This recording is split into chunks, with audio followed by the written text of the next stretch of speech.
Pois então, a gente começou a conversar sobre diversidade, né? E esse debate da saúde imunológica enquanto diversidade está uma coisa muito importante no seu pensamento, né? Sem dúvida. Em primeiro lugar, porque põe a imunologia da mesma cesta de N outros problemas biológicos, né? Ecológicos, né? Quer dizer, a conectividade entre as coisas, a visão da biologia está passando a ser, digamos, simbiótica, quer dizer, de entrosamento entre as criaturas e dentro das criaturas, entrosamento das suas partes. Porque o que é uma parte de uma criatura? Onde é que eu divido uma criatura em partes? Segundo quais critérios, né?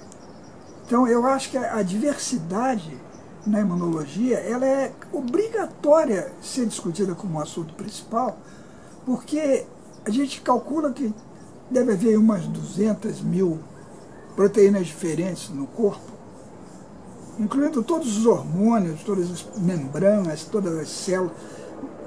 200 mil proteínas, 300 mil, vamos. Cada um de nós é capaz de formar, no mínimo, uns 10 milhões de receptores de linfócitos diferentes. Quer dizer, é uma coisa de 300 mil para 10 milhões. Quer dizer, o sistema imune sozinho é capaz de gerar uma diversidade incomparavelmente superior à do resto do corpo, né? Levando em conta receptores olfativos e cadrinas e tudo isso que a gente tem de conectar a célula com célula. E eu acho que se a gente vai encarar o sistema imune como um conjunto, quer dizer, um sistema é um conjunto, quer dizer, é um conjunto de partes que a gente é capaz de definir conexões entre elas, que estão ligadas umas às outras, né? Então, se o sistema imune é um conjunto, se ele é um sistema, quando ele passa a funcionar mal, ele se desconjunta. Quer dizer, ele perde alguma das características do conjunto, não é? Então, se a gente procurar na literatura evidência de que em processos patológicos, infecções graves, alergias, doenças autoimunes, inclusive algumas doenças congênitas de nascimento, se a gente vai procurar patologia associada à baixa clonalidade, que a gente chama de imunologia oligoclonalidade, tem para mais de 500 exemplos.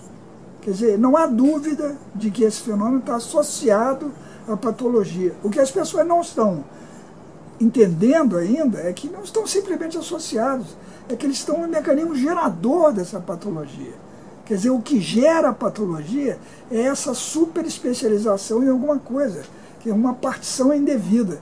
Você adoece quando fica especialista em alguma coisa, quando fica obsessivamente ligado em cima de uma coisa e deixa de fazer outras. Hipersensível, né? Olha, a guerra é muito mais simples que a paz. Durante a guerra, o ditador diz: temos que acabar com o inimigo e não tem que se preocupar com a alimentação das crianças, com a educação, com o transporte, com poluição, com nada disso. Temos que fazer armas e destruir o inimigo.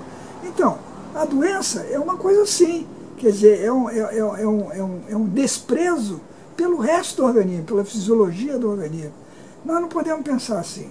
Nós temos que pensar como a doença é um tropeço num processo que a gente tem que conhecer melhor do que o próprio tropeço, porque é o processo do viver diário, do cotidiano, do comer, do envelhecer, do amamentar, do ter uma criança para formar no útero, dessas coisas que são do viver. Do se emocionar. Do se emocionar. Né? Essa é a pergunta mais frequente que em 40 anos de ensino a estudantes de medicina eu ouvi. Qual é o efeito das emoções na doença? Eu dou dois exemplos. O banzo, quer dizer, dos escravos africanos que morriam de desgosto, de saudade, de desespero, né, quando chegavam ao Brasil. Né? E a minha mãe, que morreu 2 anos depois do meu pai, porque era uma mulher muito saudável, mas depois que ele morreu, ela só fazia chorar e xingar. E numa poltrona em frente à televisão, e não fazia mais nada, não dava banho no cachorro, não brincava com o neto, não ia na padaria, não saía para ir ao cinema, ficou ali sentada, encolhida, sem respirar direito, morreu.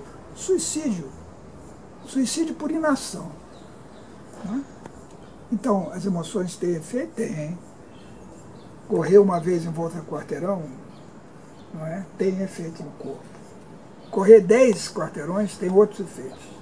Né? mas um quarteirão só é uma beleza.